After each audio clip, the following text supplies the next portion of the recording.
దేవుని బిడ్డలకి నా హృదయపూర్వక వందనాలు.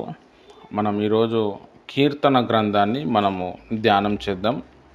కీర్తన గ్రంథంలో ఉన్న ముఖ్య అంశాలు, విశిష్ట అంశాలు, మరి కీర్తన గ్రంథము చదవటం బట్టి నేనేం అర్థం చేసుకున్నా నా జీవితంలో, వాటి గురించి మనం ధ్యానం చేద్దాం. మంచిది. మరి నా ఆహ్వానాన్ని మన్నించి నేను ఫోన్ కలిపినప్పుడు మీరంతా ఎంతో ఇంట్రెస్ట్గా మరి ప్రభు వాక్యం నేర్చుకోవాలని మరియు నాకు ఎంతో గౌరవిస్తూ ఈ ప్రార్థన కూటంలో మీరందరూ పాలు పొందినందుకు నేను ఎంతగానో ప్రభుని స్తుతిస్తున్నాను. మనమందరం ఎంతో దూరం అవ్వచ్చు, కానీ ఆత్మలో మనమందరం ఒక దగ్గరే కూర్చొని ఆరాధిస్తున్నాం. హల్లెలూయా! ఇది దేవుడు చేసిన మన పట్ల గొప్ప కార్యమై ఉన్నది. మనం ప్రార్థన చేసుకుందాం. స్తోత్రం ప్రభా, పరిశుద్ధమైన దేవానికి వందనాలు. వాక్యంలో వెళ్తున్నాం, మాతో మాట్లాడు, నాకు కనిపించు, అందరికీ కనిపించు, నాతో మాట్లాడు, అందరితో మాట్లాడి సాక్షిగా నిలబెట్టమని ప్రభువైన యేసు నామంలో ప్రార్థిస్తున్నాను తండ్రి. ఆమెన్. మంచిది. దేవుని బిడ్డలకి నా హృదయపూర్వక వందనాలు. మరోసారి మనం కీర్తన గ్రంథంలో ఉన్నాం. పుస్తకం చదవకముందు కీర్తన గ్రంథం గురించి నాకేం తెలుసో జస్ట్ నేను పంచుకుంటాను. కీర్తనలు అంటే పాటలు, పాటలకి పర్యాయ పదార్థం కీర్తనలు, గానములు ఇట్లా చెప్పచ్చు. భక్తులు రాసిన కీర్తనలు, దీన్ని దావీదు కీర్తనలని కూడా ఇంకొక పేరు అంటారు. దానికి కారణం ఏంటంటే ఈ కీర్తనలు గ్రంథంలో 150 కీర్తనలు ఉన్నాయి, 150. ఈ 150 కీర్తనలో దాదాపుగా ఒక 75 వరకు దావీద్ భక్తుడు రాసిన కీర్తనలు ఉన్నాయి. మోషే భక్తుడు, కోరాహు కుమారులు, సొలొమోన్ భక్తుడు కూడా కీర్తనలు రాసినాయని అనుకుంటున్నాను నేను. ఉన్నాయి, ఒక 2-3 చూసినా నేను. అయితే ఈ కీర్తన గ్రంథం మనము చదువుతూ ఉన్నప్పుడు, ఒక్కొక్క వచనం మనము ధ్యానం చేస్తూ ఉన్నప్పుడు దేవునితో మనం ఎలా మెలగాలి, దేవునితో మనం ఎలా ఉండాలి, దేవుడు ఎలా ఉన్నాడు అనే విషయాలు స్పష్టంగా మనని బాగా ఉజ్జీవపరుస్తాయి అన్నమాట. ఒక్కొక్క గ్రంథంలో ఒక్కొక్క విశిష్ట ఉంటుంది. యోబు గ్రంథం వేరు, ఎస్తేరు గ్రంథం వేరు, సామెతల గ్రంథం వేరు, సంఖ్యాకాండము, ధర్మశాస్త్ర గ్రంథము, ఇవన్నీ కూడా వేరు. 66 పుస్తకాలు ఉన్నాయి బైబిల్లో. 66 రకాలు ఉంటాయి, 66 స్పెషాలిటీస్ ఉంటాయి. ఎన్నిసార్లు చదివినా ఇంకో స్పెషాలిటీ దాంట్లోకి బయటకు వస్తూనే ఉంటుంది. తవ్విన వ్యక్తికి తవ్వుకున్నంత అన్నమాట. హల్లెలూయా! ఈ కీర్తన గ్రంథం అనేది నన్ను బాగా ఉత్తేజపరిచింది. అనేక విషయాలు నేను కీర్తనల గ్రంథంలోకి వెళ్ళి నేను తెలుసుకున్నా. నాకు బాగా ఇష్టమైన కీర్తన 20 అధ్యాయము, తర్వాత కీర్తన 23 అధ్యాయము, కీర్తన 34 అధ్యాయము. ఈ కీర్తన గ్రంథంలో మొట్టమొదట రాయబడిన కీర్తన గ్రంథం ఏంటి అంటే కీర్తన 23 అధ్యాయం కీర్తన. యెహోవా నా కాపరి, నాకు లేమి కలగదు. పచ్చిగల చోట్లలో ఆయన నన్ను పరుండ చేయును, శాంతికన జలములలో ఆయన నన్ను నివసింపచేయును. ఇట్లా ఏదైతే ఉందో అది ఫస్ట్ రాయబడ్డది. అది కాలక్రమేణా అది 23వ దారికి వెళ్ళింది, కానీ ఫస్ట్ కీర్తనలు అయితే అదే అన్నమాట. నా పరిచర్య పేరు కూడా యెహోవా నా కాపరి.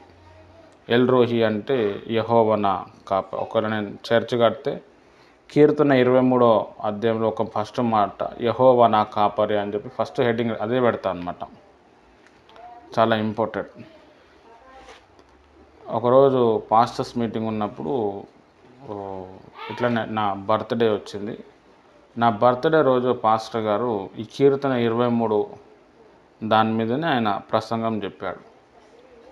తర్వాత నేను సంఘానికి ఏమని పేరు పెట్టాలో ప్రభా అని చెప్పి ప్రార్థన చేస్తూ ఉంటే ఒక ప్రవక్త ఉంటే వారికి చెప్పాను నేను, ఏదైనా ప్రేయరు మీకు దేవుడు ఏదైనా సెలెక్ట్ చేస్తే నాకు చెప్పండి అని చెప్పి అడిగినప్పుడు, మరి నేను కూడా ప్రేయర్ చేస్తున్నా, ప్రభా ఆయన చెప్పేది ఫస్ట్ నాకు తెలవాలా, నాకు ఆయనకు అదొకటే మైండ్లో ఉండాలా అని ప్రేయర్ శనివారం రోజు చెప్పాను. ఆదివారం రోజు తెలుసుకోవాలన్న దగ్గర ఆదివారం నుంచి యెహోవా నా కాపరి, యెహోవా నా కాపరి, యెహోవా నా కాపరి అనే మాట వస్తుంది. దాని తర్వాత ఆ రోజు సండే స్కూల్ ఉంటే కూడా సండే స్కూల్ పిల్లలకి యెహోవా నా కాపరి, నాకు లేమి కలగదు అనే మాట వారికి నేర్పించాము. సాయంత్రం వెళ్తే బ్రదర్ మీ పరిచర్య పేరు ఎల్ రోహి అని పెట్టుకోండి. రోహి అనగా కాపరి, ఎల్ అనగా దేవుడు, దేవుడే కాపరి అని ఆయన చెప్పాడు. లైట్ తీసుకుని నెక్స్ట్ డే సోమవారం రోజు నేను ప్రార్థన చేస్తుంటే అంత దేవుడు కనెక్షన్ ఇచ్చిండు. సాయంత్రం, మధ్యాహ్నం, పొద్దున యెహోవా నా కాపరి, యెహోవా నా కాపరి అని మనసులో వస్తుంది. అరే అయ్యగారు కూడా ఇదే చెప్పారు కదా అని. హల్లెలూయా. అట్లా మనము యెహోవా నా కాపరి అంత పేరు చెప్పకుండా ఎల్ రోహి, ఎల్ రోహి అని కూడా మనం చెప్పచ్చు. అది హీబ్రూ వర్డ్ అనమాట. అదే హీబ్రూలో కీర్తన గ్రంథము రాయబడ్డది కాబట్టి 23వ వచనం చూస్తే ఎల్ రోహి అని ఉంటుంది ఫస్ట్ మాట, యెహోవా నా కాపరి. హల్లెలూయా. సేమ్ యేసుప్రభు వారు యోహాను సువార్త 10వ అధ్యాయంలో అంటాడు, నేను గొర్రెలకు మంచి కాపరిని, నా గొర్రెలు నా స్వరం వినును, మంచి కాపరి తన గొర్రెల కొరకు ప్రాణం పెట్టును. హల్లెలూయా. ఈ కీర్తన గ్రంథం అనేది ఒక అద్భుతమైన గ్రంథం, చాలా అద్భుతం, చాలా శ్రేష్టమైనది. మన బాధల్లో వేదల్లో ఉన్నప్పుడు బాగా ఉజ్జీవింపబడతాం. దీంట్లో ఉన్న వర్డింగ్స్ కూడా చాలా బాగుంటాయి. ఈ కీర్తన గ్రంథంలో దావీదు భక్తుడు ఏదైతే మాటలు వాడారో ఆ మాటలు మనం ఉపయోగించి ప్రార్థన చేస్తే ప్రార్థన చేసే వినేటోని కూడా చెప్పేటోని కూడా చాలా అద్భుతంగా అనిపిస్తుంది. హల్లెలూయా. చాలా ఇంపార్టెంట్. మనం కీర్తన గ్రంథంలో వెళ్దాం. కీర్తన గ్రంథము గ్రీకు భాషలో రాయబడిన సెప్టజెంట్ అను ప్రాచీన పత్రుల నుండి స్వేచ్ఛ అనువాదం చేయబడను. కీర్తన గ్రంథము అర్థము తీగే వాద్యములతో పాడదగిన పాటలు. ఈ కీర్తనలన్నీ కావ్య రూపంలో రాయబడినవి. దేవుడు చేసిన కార్యమును బట్టి ఒకనిలోని వ్యక్తిగత భావ ఉద్రేకం యొక్క భావ్య ప్రకటన ఈ కీర్తన గ్రంథము. ఇక్కడ ఒక లైను తప్పు రాయబడ్డది. కీర్తన గ్రంథం హెబ్రీ భాషలో రాయబడ్డది. హెబ్రీ భాష నుండే గ్రీక్ భాష కూడా వచ్చింది. దావీదు భక్తుడు వాళ్ళంతా ఉన్నప్పుడు హెబ్రీ భాషనే ఉండే, మరి ఇక్కడేమో గ్రీక్ భాష అని రాశారు. కానీ ఈ మాట కరెక్ట్ కాదు. హీబ్రూ లాంగ్వేజ్ నుంచే కీర్తన గ్రంథము రాయబడింది. తర్వాత ఆ కీర్తన గ్రంథంలో భావ ఉద్రేకము, నెమ్మది, సమాధానంతో ఆ పాటలు రాయబడ్డది. తీగే వాయిద్యములతో పాడదగిన పాటలు ఈ కీర్తనలు. ఇదే ఇప్పుడు కీర్తన అనే మాట గ్రీకులో ఉంటే ఒక తీగ వాయిద్యములతో పాడదగిన పాటలు ఈ కీర్తనలు అని ఒక అర్థం వస్తుంది. కొన్నిసార్లు కొంతమంది ఈ కీర్తనలు దావీదు కీర్తనలు అని పిలుచుదు. కీర్తనలు అన్నిటినీ దావీదు రాయలేదు. సుమారు సగము దావీదు రాశాను. తరచుగా కీర్తన ఎవరో రచించనో చెప్పబడను. అలాగనే అనేక కీర్తనలు శీర్షిక ఇవ్వబడను. కొన్నిసార్లు రచయిత పేరు కూడా పేర్కొనబడను. కీర్తనలు రచించిన తర్వాత కాలంలో శీర్షికలు ఇవ్వబడను. ఆ శీర్షికలు దేవుని ఆత్మచే ప్రేరేపింపబడిన మాటలు కావు. మరియు ఈ శీర్షికలు చాలా సంవత్సరములు ముందే ఏర్పాటు చేయబడను కనుక వాటిని చారిత్రకమక నిబద్ధత కలదు. ఈ శీర్షికలు మరియు రచయితలు వివరములు ఏవనగా, ఒకటి మోషే రచించెను, ఒకటి ఎజ్రాహీయుడైన హేమాను రచించెను, 1 లేక 2 సొలొమోను రచించెను, 10 కీర్తనలు కోరాహు కుమారులు రచించెను, 12 ఆసావు రచించినవి, 73 దావీదు రచించినవి. 73 కాదు, 75 దావీదు రచించాడు, 12 ఆసావు అనే రాజు రచించాడు. కోరాహు కుమారులు వస్తారు, మనం తర్వాత వాళ్ళ గురించి మాట్లాడదాం. వాళ్ళు ఒక 10 కీర్తనలు రాశారు. సొలొమోన్ మహారాజు గారు కూడా 2 కీర్తనలు రాశారు. సొలొమోన్ రాజు గారు మొత్తము 1005 కీర్తనలు, 3000 సామెతలు రాశారు. బైబిల్లో మనకి 2 కీర్తనలు ఆయనవి చేర్చారు. తర్వాత హేమాను గారు కూడా రాశారు. మోషే భక్తుడు కూడా కీర్తన గ్రంథాన్ని రాశారు. హల్లెలూయా. చరిత్రలో ఒకానొక సమయంలో కొంతమంది ఉదార పండితులు ఈ కీర్తనలో ఏవి కూడా దావీదు కాలంలో కానీ ఇతర రాజుల కాలం కానీ రచింపబడలేదు అని వాదించిరి. ఖచ్చితంగా ఈ కాలమునకు ముందు మాత్రం రచించలేదు. వారి అభిప్రాయం ప్రకారం ఈ కీర్తనని బబులోను చెర తర్వాత కాలంలో రాయబడను, మక్కాబీయుల కాలంలో అని వారి వాదన. కీర్తన 79, 22, 3 వచనాల్లో ఈ మాటలు 1 మక్కాబీ 7:17లో పోలికలు కలిగినప్పటికీ మక్కాబీయులు ఈ వాదము తిరస్కరించదు. హెబ్రీ బైబిల్ నందు పొందుపరచబడిన ఈ కీర్తనలు ఎన్నో సంవత్సరముల ముందు రాయబడను. ఆర్చర్ అను పండితుని అభిప్రాయము కీర్తనలు క్రీస్తు పూర్వం 500కు ముందు రాయబడను అనుటకు ఖచ్చితమైన ఆధారాలు ఏమీ లేవు. గ్లీసన్ ఎల్ ఆర్చర్ పుస్తకము ఈ పాత నిబంధన పరిచయంలో 440 పేజీ. కీర్తనలు యందు ఉన్న విషయము బట్టి, అందులోని ఉద్దేశమును బట్టి, భావమును బట్టి అవి అనేక రకములుగా విభజింపబడను. పట్టిక 1 అనుబంధము ఎఫ్ నందు వాటి వివరములు గమనించగలరు. కొన్ని కీర్తనలో 1 కన్నా ఎక్కువ విషయము మరియు ఉద్దేశములు ఉండవచ్చును. ఈ గ్రంథంలో ఉన్న విశిష్ట అంశములు. కీర్తన గ్రంథమును మొట్టమొదట చదివిన వెంటనే అర్థమయ్యే అంశము ఈ గ్రంథము మొదటి నుండి చివరి వరకు ఒక నిరంతర వృత్తాంతము కనబడదు. వేరువేరుగా రచించబడిన కీర్తనల సముదాయం ఈ గ్రంథం. ఆ కారణము చేత సాంకేతికముగా కీర్తన 23 అధ్యాయము లేక 23వ కీర్తన అని పిలువరాదు. కీర్తన గ్రంథము ఒక వ్యక్తి రచించలేదు మరియు ఒక కాల పరిమితిలో రాయబడలేదు.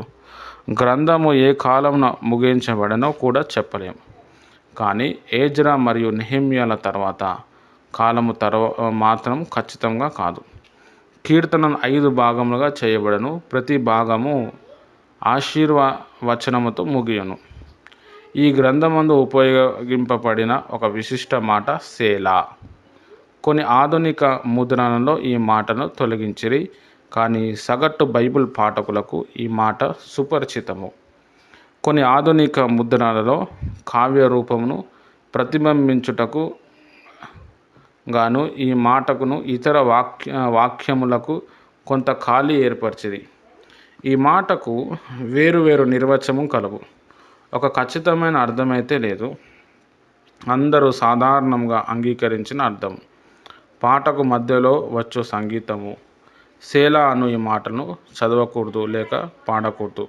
సేలా అని వచ్చిన సమయంలో పాట పాడకుండా సంగీతము కొనసాగింపవలను. మరికొన్ని సందర్భాల్లో సేలా అందించు అర్థము ఆ లైన్ వృద్ధ శృతి పెంచవలను. కీర్తన శీర్షికలో కూడా కొన్ని సంగీత సంబంధములు మాటలు కలవు. 2వ అనుబంధం ఎఫ్ అన్నందు ఈ హెబ్రీ పదముల వివరము ఇవ్వబడను. మరొక రకమైన పదాలు కలవు. అవి కొంత ఇబ్బంది కలిగించేవి. వివిధ రకములైన వ్రాత శైలికి సంబంధించినవి. ఇవి పట్టిక. ఈ గ్రంథమందు విభజన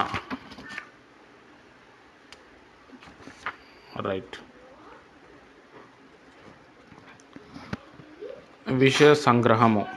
ఆత్మీయ పద్యముల సంపుట. ఈ పద్యముల ద్వారా ఒకని భావంలో వ్యక్తపరచబడుచున్నవి లేక దేవుని ఎడల భక్తిని వ్యక్తపరచుట మరియు దేవుని ప్రజలకు ఆత్మీయ ఆలోచనను పురిగొల్పుట ఈ కీర్తనల విషయంలో. మొదటి భాగము కీర్తన 1 నుండి 41. 2వ భాగము కీర్తన 42 నుంచి 72. 3వ భాగము కీర్తన 73 నుండి 89. 4వ భాగము కీర్తన 90 నుంచి 106. 5వ భాగము కీర్తన 107 నుంచి 150. కీర్తన గ్రంథంలోని ఆసక్తికరమైన కొన్ని వచనములు. ఇతర గ్రంథముల వలె కీర్తన గ్రంథం నుండి కొన్ని వచనములు ఆసక్తికర వచనములుగా చెప్పుట కష్టసాధ్యమైన అంశము. యేసుక్రీస్తు రాకడను గూర్చిన ప్రవచనములు మరియు సంఘంను గూర్చిన ప్రస్తావించబడిన కొన్ని వచనములు ఈ భాగంలో ఇవ్వబడినవి. విద్యార్థి వ్యక్తిగత మౌన ధ్యాన సమయంలో ఈ కీర్తన గ్రంథములను క్రమ పద్ధతిలో చదివిన వాటిని కొత్త నిబంధనతో పోల్చవచ్చును.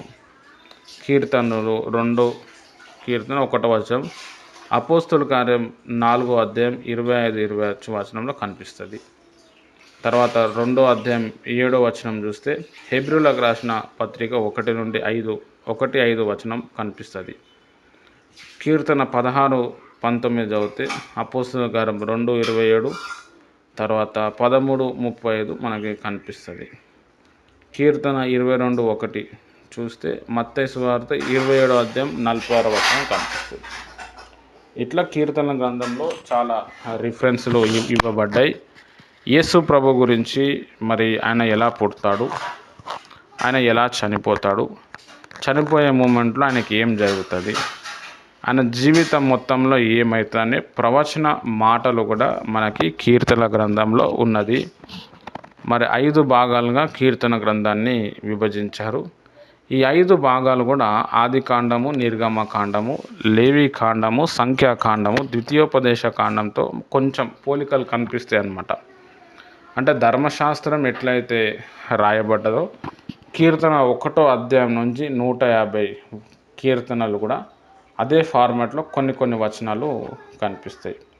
బైబిల్లో 119 కీర్తన అనేది చాలా పెద్ద కీర్తన. బైబిల్ మొత్తంలో పెద్ద కీర్తన అది. 165-150 వచనాలు ఉంటాయి అందులో. హల్లెలూయా, చాలా ఇంపార్టెంట్. ఆ 119 కీర్తన మొత్తం వాక్యం గురించి ఉంటుంది. నీ వాక్యము నా పాదములకు దీపము, నీ వాక్యం నేర్చుకుంటకు శ్రమను అనుభవించుటే నాకు మేలాయను అనే మాటలు, దేవుని ధర్మశాస్త్రము రాత్రింపగలు ధ్యానించేవాడు ధన్యుడు అనే అట్లా వాక్యం గురించి ఎక్కువగా కీర్తన 119 కీర్తన రాయబడ్డది. ఇక్కడ ఓవరాల్గా మనము తెలుసుకోవాల్సిన విషయం ఏంటంటే కీర్తన గ్రంథం అనేది ఒక అద్భుతమైన పుస్తకం. అసలు ఏమీ అర్థం కాకపోయినా కీర్తన గ్రంథం చదవచ్చు. చాలామంది కీర్తన గ్రంథాన్ని ఎక్కువ చదువుతారు.